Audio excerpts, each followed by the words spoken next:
Bismillahirrahmanirrahim. Assalamualaikum warahmatullahi wabarakatuh. Pemirsa yang dirahmati Allah, marilah kita simak ceramah dari Ustadz Abdi Hidayat dengan tema implementasi dari rasa syukur. Sebelumnya marilah kita bersolawat terlebih dahulu. Allahumma sholli ala Sayyidina Muhammad wa ala ali Sayyidina Muhammad. Selamat menyaksikan. Quran surah ke-14 ayat 7.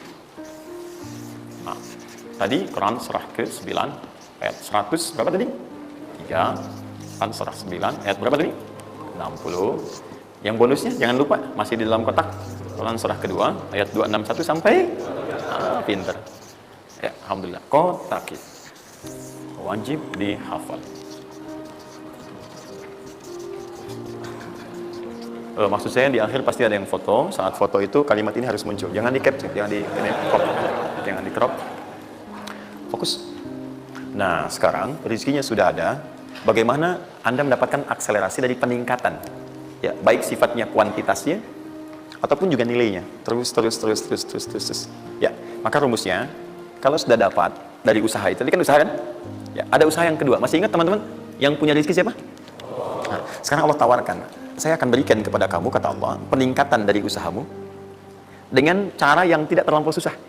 Kamu gak perlu kerja ini lagi, itu lagi, dan sebagainya. Tapi kamu tinggal mengimbangi saja. Kamu kerja, kamu amalkan juga yang ini. Apa amalan itu? Syukur. Perhatikan langsung redaksi dari Allah. Saya tidak akan menambah, mengurangi. La in syakartum la azidannakum. Ingat, la in syakartum. Kalau kamu bersyukur kepada saya, la azidannakum. Saya akan tambah bagimu. Jelas ya? Tambah di sini bukan menambah nominal, ya, karena nominal itu akan tetap. Misalnya kalau antum 100 miliar aja, yang ditambahkan itu ada dua. Pertama, penambahan percepatan dan kemudahan dalam mendapatinya, lebih mudah dari sebelumnya. Yang kedua, penambahan keberkahan di dalamnya. Berkah itu manfaatnya lebih banyak. Yang tadinya 50.000 jadi cepat habis, sekarang tuh banyak manfaatnya. Ya, kepake gitu. Di kalau dulu tuh semua pengen dibeli, dapat 5 juta juga, cuma semua pengen dibeli baju, dibeli, kan? Ya ini dibeli, lihat orang beli ini, pengen beli itu. Tapi setelah antum kerjakan ini, itu asasnya asas manfaat. Kepake nggak? Manfaat nggak? Kalau manfaat itu saya dapatkan, kalau tidak mungkin hak orang lain yang Allah titipkan lewat saya. Jelas ya? Nah, sekarang lihat bagaimana cara bersyukur itu. Cara bersyukur itu ada dua. Ya, saya percepat dan di sini kita berakhir. Saya cuma tinggal punya waktu 2 menit lagi, maka saya percepat kalimat saya. 1. Cara bersyukur itu 1, keluarkan dari harta itu bagian zakatnya kalau sudah memenuhi unsur zakatnya. Keluarkan dari bagian harta yang didapatkan. Kalau antum bekerja dapat gaji, dapat macam-macam, masuk nisabnya, muncul haulnya, kaidah pertama keluarkan. Dah, keluarkan. Tidak usah mikir, nggak usah macam-macam. Dah, 2,5% keluarkan. Itu 2,5% itu paling minimal. Kalau mau 5% keluarkan. Ingat rumusnya, kenapa disebut zakat? Di antara makna zakat itu adalah annama, sesuatu yang berkembang, nambah. Ya.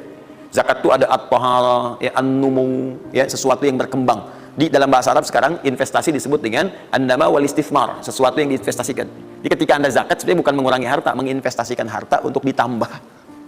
Minimal 10 kali lipat dari sebelumnya. 10 kali lipat. Jadi kalau Anda misalnya keluar zakat, taruhlah misalnya 25 juta, ya, Anda dapatkan. Terus 2,5% diambil dari situ berapa? 2,25, ya, 2 juta 2,5. Anda keluarkan tuh. Maka Anda pada hakikatnya sedang melipat gandakan harta Anda 10 kali lipat dari sebelumnya. Jadi Anda akan dapat dari situ 22 juta setengah. Bentuknya bisa macam-macam. Ingat, rezeki itu kan bukan hanya uang. Tadi saya katakan. Ya, bisa jadi proyek baru datang nilainya segitu. Bisa jadi apa lagi? Bisa jadi dijaga kesehatan, nggak sakit selama sebulan. Biasanya cek lab ini itu dan sebagainya, ya kan? Kolesterol macam-macam habisnya segitu. Bulan itu nggak ada apa-apa. Terus Anda berkata, alhamdulillah nih sekarang saya kelihatan sehat, gini-gini, hasilnya positif. Padahal Anda itu dihasilkan lewat zakat, lewat macam-macam. Nah, misalnya nggak ada konflik, nggak ada masalah di hari itu, yang kalau diselesaikan nilainya 22 juta. Masa marah dengan istri macam-macam. Mama kenapa sih, Ma, gini-gini? Papa mau damai. S9 Note.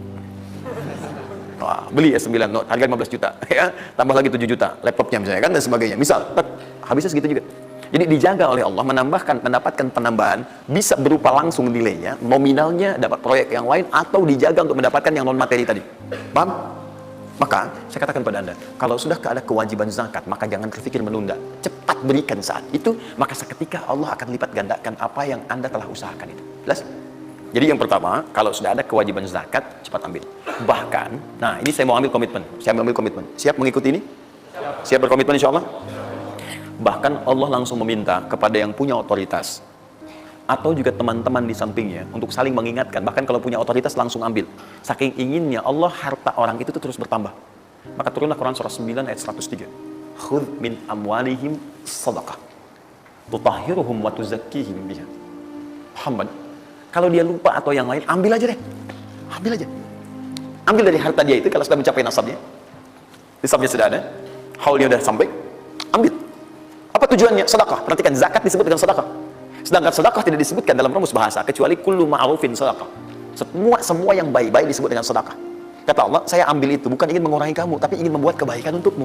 Apa kebaikannya ya Allah? Wa tuzakkihim. Tuzakki dari kata zakat yang punya arti dua tadi, menyucikan jiwa, plus yang kedua menambah apa yang telah kamu dapatkan itu. Jadi kamu tuh jangan nanti kotor hati kamu karena terlampau banyak, ini fokusnya ke situ banyak tapi kamu nggak pakai. Maka saya biarkan kamu dengan mengeluarkan zakat itu supaya bersih hatimu, punya nilai berbagi dan tidak terlalu bergantung kepada harta dunia yang kamu akan tinggalkan kelak.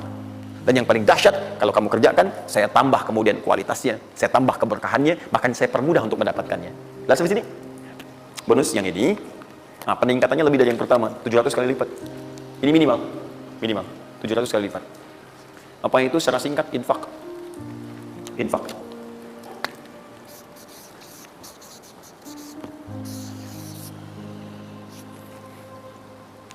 Sudah? Falul ladzina yunfiquna amwalahum fi sabilillahi kamathali habba ambatat sab'a sanabil fi kulli sunbulatin mi'atu habba Allahu yudha'ifu liman yasha wallahu wasi'un 'alim. Sampai ke ayat 263 sampai ke qaulul ma'ruf, ya, dan seterusnya. Lihat sini. Allah tawarkan satu amalan yang dengan ini bisa melipat gandakan sampai 700 kali. Ya, ada yang sifatnya pahala, ada yang lain-lain dan sebagainya. Ya, sederhana. Kalau Anda mau infak, mathalul ladzina yunfiquna amwalahum fi sabilillah. Baik, kalau Anda mau infak, yang infak itu bukan infak biasa, tapi infak digunakan untuk fi sabilillah. Fi sabilillah. Ini bukan zakatnya. Kalau zakat jelas sifatnya kewajiban. Zakat itu nggak bisa nawar, harus keluar. Tapi infak tidak. Infak itu dibagi dua, ada yang wajib, ada yang sunnah. Infak di sini bicara yang sunnah. Ya, infak wajib itu infak dari suami kepada istri dan keluarga. Infak, ya, itu infak. Singkatannya nafkah. Nafkah itu infak. Dari mana dalilnya Ustaz? Quran surah keempat ayat 34. Ar-rijalu qawwamuna 'alan nisa bima faddalallahu ba'dahum 'ala ba'din wa bima anfaqu min amwalihim. Ya, suami punya kelebihan dibanding perempuan, diberikan kekuatan oleh Allah untuk berusaha mencari nafkah. Nafkah itu bahasa Qurannya infak. Di antum itu memberi infak pada keluarga wajib. Wajib. Ya, enggak apa-apa ibu berdoa minta yang banyak, Bu. Minta. Suami dimudahkan, itu janji Allah kok. Yang minta sedikit, Bu, minta yang banyak. Minta yang banyak. Karena antum, teman-teman, mencari 1 juta. Tapi ibu menjadikan 1 juta itu cukup untuk sebulan. Itu nggak mudah. Ya, maka berpartner di situ. Ya, saat suami keluar atau ibu yang berbisnis sekarang dan sebagainya bermohon kepada Allah minta kebaikan. Ya, tapi spesial untuk kepala keluarga, ketika dia mencari nafkah itu Allah berikan nafkah untuk satu keluarganya. Ya, kalau ibu yang punya hobi bisnis dan bukan pencari nafkah, itu yang diberikan cuma rezeki ibu aja di situ. Ya, sepanjang dia bukan pencari nafkah. Tapi kalau pencari nafkah, itu semua rezeki keluarga diberikan di situ. Nah, saya tuliskan dulu supaya fokus ya. Infak. Infak ini, kalau Anda mau keluarkan di jalan Allah, maka ada 5 golongan yang utama. 5 golongan. 5 golongan itu, ini masuk ke dalam kotak tadi yang wajib dihafalkan. Tambahan. Quran surah kedua, ayat 215. Cepat, waktu saya tinggal 5 menit. Kalau Anda terlampau lambat, saya tidak akan bisa menyampaikan rumus cepat menghafalkan apa yang telah saya wajibkan. Ya, jadi fokus baik-baik. 5 golongan ini, Anda nanti lihat Quran surah kedua, ayat 215. Yas'alunaka madza yunfiqun qul ma anfaqtum min khair. Kalau punya mau infak, ya, rumus pertama, Anda mesti keluarkan yang terbaik. Ya, yang terbaik, ingat, yang terbaik. Kalau uang sifatnya cari, jangan yang sudah kucel, nggak enak dilihat dan sebagainya. Cari yang paling bagus, yang ini itu yang diberikan. Ya, kalau makanan seimbang. Kalau Anda beli sama-sama hangat, jangan yang satu udah dingin, satu ini berikan pada orang, tidak. Kalau pakaian masih layak, bagus ini, berikan. Lihat baik-baik pada siapa itu disampaikan 5 golongan. 1 lil walidain, orang tua. Orang tua itu cepat sekali. Anda nggak usah tunggu orang tua nelpon Anda. Karena sifat orang tua nggak akan minta. Cuma kadang nanya kabar, apa kabar, gitu kan? Nah, cuma Anda harus paham kondisi seperti itu. Sama seperti Anda, mama tahu makannya nak ya, lapar ya. Waktu kecil kan begitu. Anda pun mesti bisa baca sinyal orang tua. Kalau ada telepon, nanya kabar tuh, nggak usah ditunggu. Begitu Anda ada kelebihan, langsung berikan. Paham ya? Bahkan jadi wasilah nanti lain waktu kalau sudah waktu luas saya berikan gambaran. Bahkan saat susah pun, saat macam-macam pun, itu ada rumus nanti berikan infak pada orang tua. Maka ketika orang tua mengatakan, ya Allah berkahi anak saya mudah ya, itu langsung mengguncang arsy. Nanti saya tunjukkan hadis-hadis sahih dalam kajian spesifik nanti ketika kita masuk ke dalam babnya. Di riwayat Al-Bukhari dalam kitabnya Al-Adabul Mufrad. Bagaimana perannya orang tua begitu penting bagi keberkahan dan pencarian usaha kita. Ya. Kemudian, wal aqrabin, kerabat terdekat. Kerabat terdekat. Kerabat terdekat itu sifatnya ada 2. Bisa kekeluargaan. Ya, keluargaan, anak paman, bibi, ya ponakan, macam-macam dan sebagainya. Ya kemudian bisa juga tetangga kita nih, yang samping-samping, akrobin, yang paling dekat dengan kita. Mereka itu sangat menentukan. Kalau antum nggak perhatikan, berbahaya juga bagi kehidupan antum. Antum sukses di kantor, tapi nggak perhatian sama tetangga. Begitu ada maling macam-macam, malah didorong tuh sama tetangga. Biarin aja, habisin. Kan memang nggak pernah perhatian sama kita, biarin aja gitu kan. Nah itu kan yang repot ya. Wal yatama, anak yatim 3. Yatim itu cepat sekali. Tapi jangan berlebihan. Ya nanti saya tutup lah. Yatim wal masakin, orang miskin. Wabnis sabil, orang yang kesulitan di jalan. Ya, orang yang kesulitan di jalan. Anak siapapun dia, sepanjang dia sedang kesulitan, sifat orang kesulitan itu kalau dibantu, maka suara dia itu akan langsung memberikan jawaban kepada Anda. Jelas ya? Baik, tahan sini, tahan. Fokus teman-teman. Termasuk Ibnu Sabil di situ nanti, itu ada yang diartikan dengan orang-orang yang semacam belajar. Ya, kalau di luar itu banyak yang kayak ngasih beasiswa ke orang yang belajar, yang sebagainya. Ada yang pengajar, ada yang macam-macam, itu cepat juga itu. Nah, mempraktikkan kelima itu pakai rumus yang ini yang tadi, yang 261 263. Lihat ya, lakukan karena Allah, bukan karena yang lain. Paham ya? Dan melakukan karena Allah itu diarahkan untuk mendekatkan diri kepada Allah. Lihat cara infaknya. Misal, antum ingin ngasih misalnya kan? Nih, saya mau ngasih pakaian yang Allah sukai. Kasih baju koko, kasih sarung, ya kan? Misal kalau dia mau sekolah, kasih perlengkapan sekolah, berikan mushaf, berikan mukena, berikan macam-macam. Ya untuk misalnya biaya sekolahnya, kalau bisa bergantung pada antum, sekolahkan ke tempat yang Allah sukai dan sebagainya. Itu cepat sekali investasi. Dan pahalanya nggak akan berkurang, ngalir terus. Jadi kalau dia baca Quran, antum dapat pahala dan seterusnya. Dan itu sampaikan dengan cara yang bijak. Kalau sudah ngasih, saran saya lupakan. Jangan diungkit-ungkit, lupakan. Makanya bahasa Qurannya qaulun ma'rufun wa maghfiratun khairum min shadaqatin yatba'uha adza. Kata-kata yang baik, ya, dan maghfirah, permohonan ampun, maaf. Ya kalau nggak bisa ngasih, minta maaf, langsung kemudian lupakan. Jangan diungkit-ungkit, jangan macam-macam supaya tidak hilang pahalanya. Begitu sudah itu dilakukan, itu lebih bagus. Bahkan saat antum nggak punya pun berkata baik lebih bagus daripada ngasih tapi seringkali diungkit-ungkit atau dengan kalimat yang tidak menyenangkan. Dikasih gitu kan, aduh mas terima kasih ya sudah dibantu gini-gini. Nggak apa-apa, itu kan rezeki cuma titipan dari Allah. Hak ibu juga, hak kita bersama. Ibu kan miskin misalnya. Itu paling nggak enak ya. Dah cukup, saya tutup. Ini yang saya mohon maaf ya, mungkin teman-teman yang lain punya kebiasaan. Saya tuh kalau ada ulama atau yang lain baik, saya contohkan dari sana. Tapi kalau nggak ada atau ada pengalaman kita yang baik yang kira-kira tidak menghadirkan perasaan yang berlebihan, saya bagi, mungkin antum bisa ikuti. Nah, saya coba membiasakan yang orang-orang dulu biasakan, guru-guru saya biasakan, dan itu pengaruhnya sangat dahsyat.